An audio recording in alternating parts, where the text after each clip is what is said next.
Okay, welcome back. So we're going to be editing this photo today.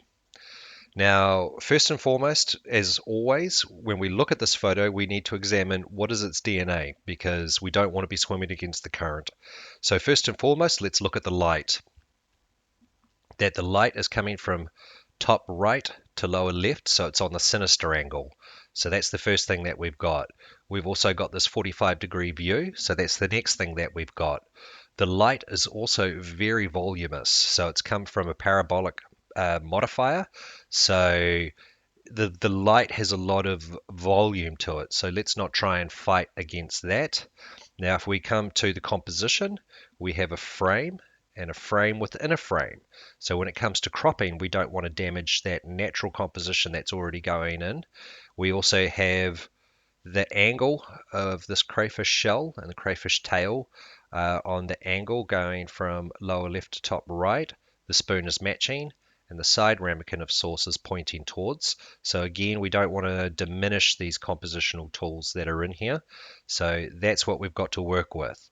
Now, when I observe this with my own eye, in terms of the gestalt and the weight of the objects within this photo, that here is the obvious focal point and star hero of the photo. This little sauce dish on the side holds a nice natural size to this, but the spoon is ungainly. It's just a little bit too large, but also the spoon is black, so therefore it holds more weight visually than what I want it to. But in many ways, that is part of the narrative of this photo because this photo is about the subtlety of rage. That to the outside viewer, they will see it as a food photo, but there is a subtext to this image, which is about feelings of anger and rage. Now, for those of you who are just joining in, I was given a diagnosis earlier this month, and it was a terrible one. But there's only so much I can talk about that. And again, Hollywood has kind of deceived us that it's told us about these 15 different stages of grief and dealing with stuff, but it's not true. It's not true. So this is me working my way through it as a photographic project. So let's get straight into it. That first and foremost, when we come into it, I can see my rotation and flip is a little bit off. So there we go. That automatically looks better. As for light fall off, this was shot at 7.1, so we shouldn't have too much light fall off in there, but we'll get rid of it and we can bring back a vignette later on, but let's just start from a nice neutral point. The distortion is actually looking really good, and at 7.1 you wouldn't expect the lens to have too much distortion in it. So let's get straight into the editing. So as is always, I have captured this on a Fujifilm camera in the Eterna profile. Now normally the hallmarks to my editing style is a very soft muted black point, soft contrast, and more of a focus on tonality and very gentle and subtle color grading. So if we swap this to film standard and capture one, which would be more of a straight out of image camera image, pardon me, or ICC profile that you'd get from Canon or Nikon or whatever, like boom, that's actually how intense and rich the colors were. So we're going to start from a Turner, which is far more in my style.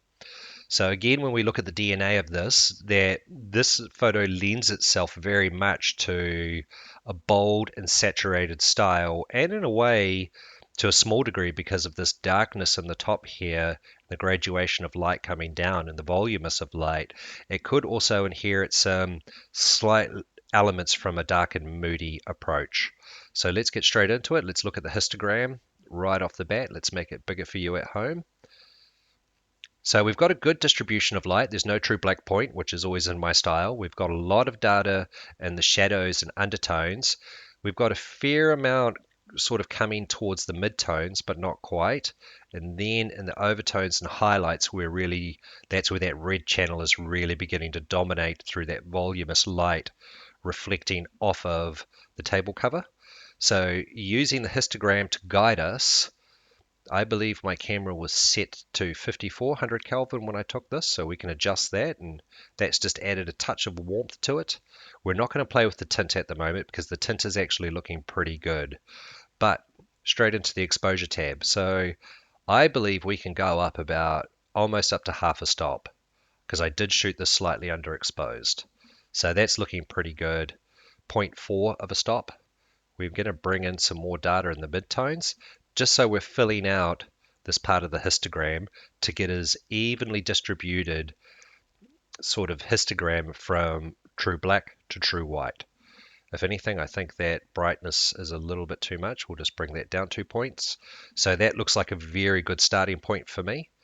Now, when it comes to saturation, even though this photo has already been desaturated by using the Eterna profile, it's still very saturated for my style, like very saturated. But that is also part of the narrative because this is sort of a photo essay about rage, and rage is a very saturated feeling. So again, we want to keep that narrative here.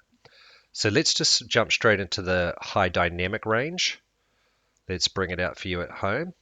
We can push the highlights up a little bit on this, but what I want to avoid here is this burnout right here on this specular part of the crayfish, that this is covered in a salty fish roe, but also it's basted in a intense confit cherry tomato paste to add umami. So we're just going to bring the whites down just a tad. Now we can definitely flesh out and bring some depth to the shadows because contrast, and that drama is something that I would associate with a strong feeling like rage. It is a feeling that really it takes you over root and stem, and I think contrast is appropriate for that feeling. We still have no true black point, so we can lower the black point a little bit. But that's as far as we're going to move it in the high dynamic range. The rest of it we can do in the levels tool. So let's make that bigger for you at home. So first of all, we will come into the RGB and we will just bring the black point up, say 1 point, 2 point, 3 point, 4 point. We'll just check the exposure warning. There's no blue in the photo, so we still don't have a true black, so we're still sticking to my style. We'll now have a look at the midtones. I think that those are just a tad too bright. We could bring those down. Because again, that basic exposure tab, we're just leveling out how to get a good start point. So that's looking pretty good. Now in the highlights, we could probably bring these up a little bit to increase that contrast, that we've got a good level of contrast right from the start, that we're not having to make big heavy-handed movements in the tone curve. Now if we come into the red channel, let's just do a little exploratory here because we can actually begin the color grading process. So if we bring this right in, we're bringing green in, which is going to give a color contrast. I think it makes the photo a bit muddy. The color's a bit muddy. So we're actually just going to bring in red, maybe 2 points to the shadow because that is sympathetic to this image. So we'll come to the midtone of the red channel. Now let's just make some dramatic movements. Yeah, way too much. Yep, muddies that the color's too much. So we're just going to move this 0.1 towards the red. And let's in the highlight channels, just to balance that color, we're going to bring a touch of green in by, I think that is 3 points in the red channel. So that's looking pretty good to me. Next, we will move to the tone curves. The tone curves is where a lot of the action of my photos takes place. So let's really get this big for you at home. I always start in the Luma channel, and I always start in the undertones. So we're just going to keep bringing that down till we've got a good level of contrast or depth to the shadows. Now in the highlights, as if we refer back to this histogram, we've still got a bit of a stopgap there. So in the undertones, we're just going to bring it up, up, up, up, up, up, up, up, up, up, up. See that red channel growing? Yeah, that's a good amount of contrast.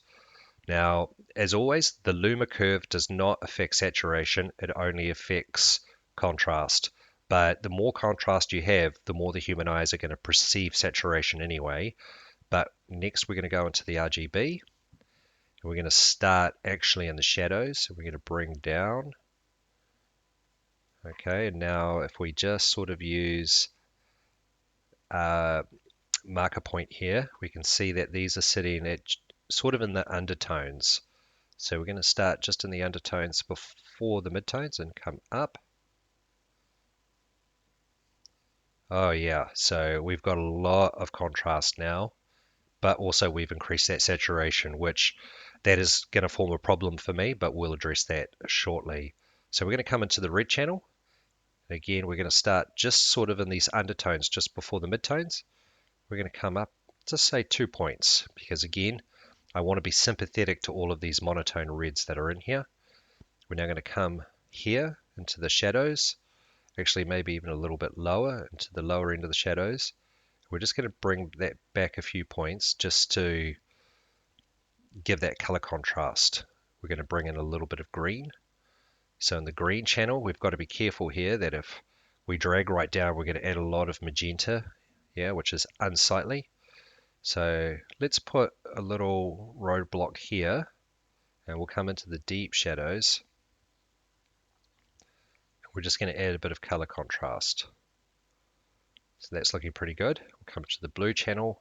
We're going to start right in the highlights, come down 1 point, to the right 2 points, and that's going to add a little bit of a yellowy sort of green color to the highlights. So again, we're building color complements and color contrasts. Whoop, away you go, tool.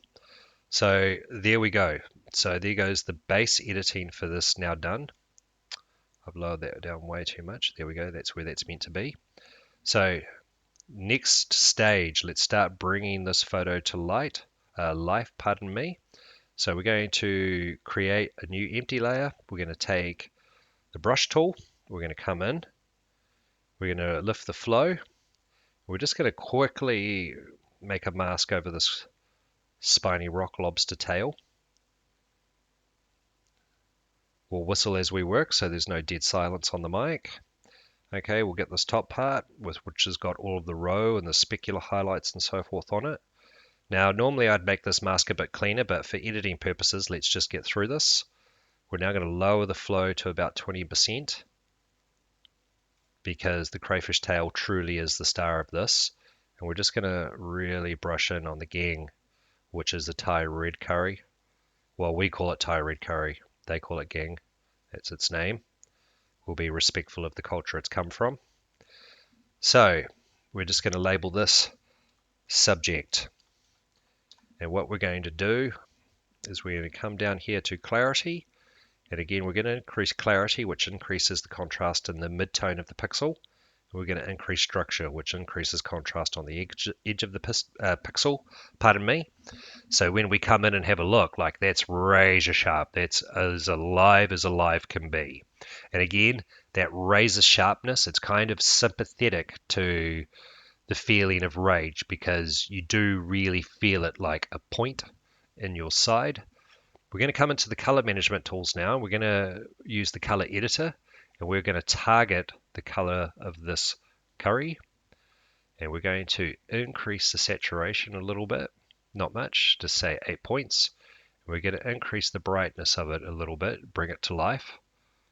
So this is where we encounter our first editing problem, and this has got to do with actually that brightness was a bit too much. Got a bit heavy-handed there. There we go, that looks better. So this is our first problem, and this is a color theory problem, and this has got to do with what's called additive and subtractive, that whenever you put a color on top of another color, depending on what that color is, it can either add to that color or it can subtract from that color. So in this case, if we put this sort of reddy orange on a green backdrop, it would make it seem more red. But in this case, because this is a darker shade of orange and red than what the tablecloth is, well, the tablecloth is subtracting its color from the star ingredient and it's making this look darker and less saturated in the perception of our eyes. So we're going to want to fix that. So we're going to create another empty layer. We're going to use the magic brush and we're just going to scroll all over this red tablecloth and we're going to make sure we get the shadow of the bowl and come around and get as much pixel data as what we can. Let's have a look at the mask. Capture One's done a great job. So what we're going to do now is use those advanced color tools again. We're going to eye pick the color of the tablecloth. And what we're going to do is we're going to reduce its saturation but we're also going to lower its lightness, which will bring some of its richness back. Okay, that's looking almost right, pretty good. That's looking pretty good for now. Now, we'll come back and touch on this one soon. So because this is darker, this now looks lighter. Do you see what I mean? So it really emphasizes that this is the true focal point of this dish. If anything, as we move forward, if I come into the subject layer again, I still think it's too bright here. So let's just lower lightness a little bit. Yeah, too much.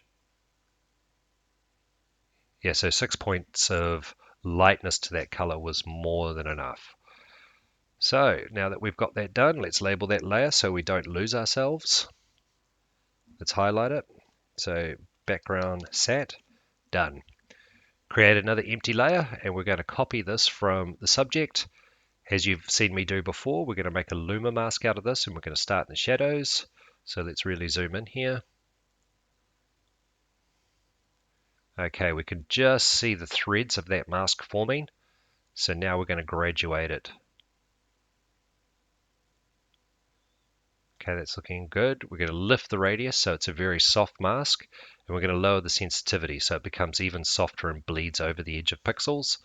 Apply, we're going to come into the high dynamic range, lower the shadows a bit, lower the blacks a bit, and lower the brightness a bit. So that is what we're going to call a basic burn layer, just to help add dimension and tonality to the subject. So burn. Next, we're going to create another empty layer. We're going to again copy mask from subject, luma. Now, what we want to do is we want to make sure we don't burn out where this highlight is already getting bright and burn out the speculas on the fish roe. So let's lower that right down. So that's looking pretty good. Now let's just kind of dial this in. So graduate it out a bit. Maybe lower it down a bit more. Lift the radius so it's softer. And definitely we want it to bleed over pixels on this one so it doesn't cause singular pixels to burn out. And we're just going to do a moderate lift in the highlights, 1 or 2 in the whites, and a little bit in the brightness. But we're going to lower the opacity on that layer itself to 50%. Let's have a quick before and after. Yeah, so the dodge layer is going to be very subtle. And we're going to have to come and check on these bright highlights here later on in the photo and make sure they're not getting too heavy-handed. So there goes a lot of meat of the photo is now done. So what we can do now is we can come into the style brushes. So again, because Rage is such a detailed feeling, I don't want to add detail to this because this is already looking nice and sharp, but I might just add a touch of it to this mottled curry because we've got a lot of deep focus, so that's being sympathetic to the photo. And that will add a bit of contrast to the midtones of those pixels and give them a bit more life. Yes, that's looking very, very alive. What we can do is come into light and contrast, and where's the tool we're looking for here? Highlights recover. So we'll come in here and just might increase the flow quite a bit and just take some of the sting out of some of those specular highlights. Okay, that's brought them back under control, but what we can do is also just lower the opacity on the layer. So that's looking pretty good. The next thing that we can address while we're here is we can take the heal tool. Who took this photo? Who did this food styling? They obviously weren't brushing down their tablecloth as they go. This is going to be a portfolio photo, so bad work on their part. If I ever meet that photographer, I'm going to have stiff words with them. Especially this, like this is going to be a real pain in the bum to fix. I know Capture One can do it. Sometimes it gets it right first go. Sometimes it doesn't. You need to fiddle around with it a bit more. Okay, that's pretty close, but it doesn't line up properly.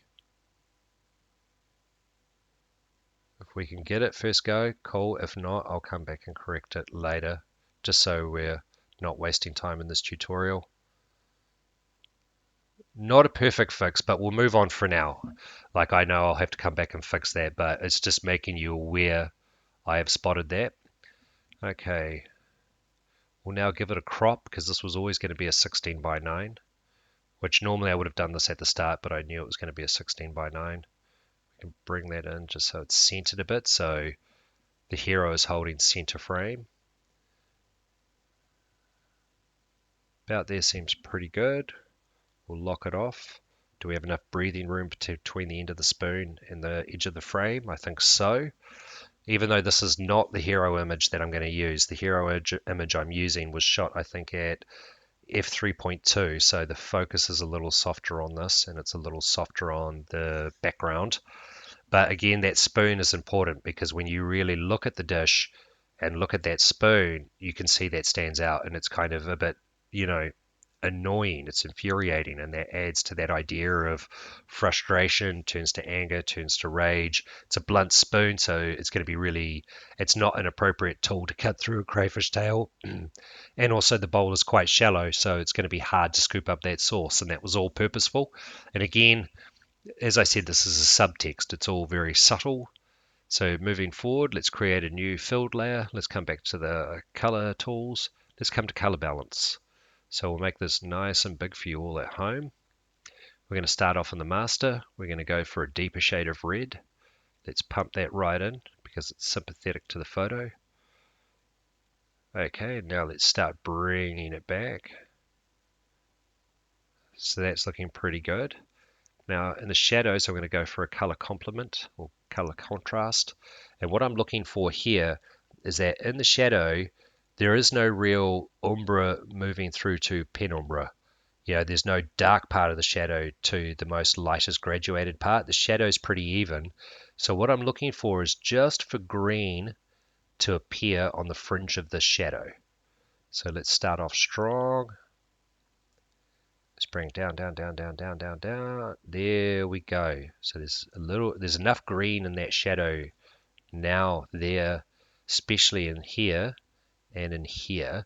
But it's not entirely obvious, but we're just building sort of texture to the image. We could probably take it down a few points again. So that's looking pretty good. In the midtone, to complement the star focal point of this, we're going to move into the reds that are sort of closer to orange. And this is going to be a very subtle movement. Yeah, that's more than enough. And in the highlights, because if we know our color wheel, we could go for a teal blue that's edging its way to green, and that would make a triadic color scheme. Okay, a bit heavy, let's bring it down a bit. And that's just going to help balance those colors and give a bit of harmony visually and color texture to the photo. So that's looking pretty good for the color grade. We'll come back, we'll do a quick before and after. Yeah, very nice. So if anything, we might come back and attack those highlights. But again, from this stage, I'm going to rest my eyes for a few moments and then come back after 5 or 10 minutes, open this photo up from a blank screen, and the first thing that catches my eye is what I'll begin working on. And I can tell you now it's definitely going to be that. So let's come back to the base image layer. Now we can start playing around with Vignette. Really, a vignette is just going to draw your eye in, and I think that's more than enough. So let's have a look at the before and after. Pow! Very saturated, but still got the hallmarks of my work. Again, bold and saturated. It's not in the style of my work, but at the same time, it is.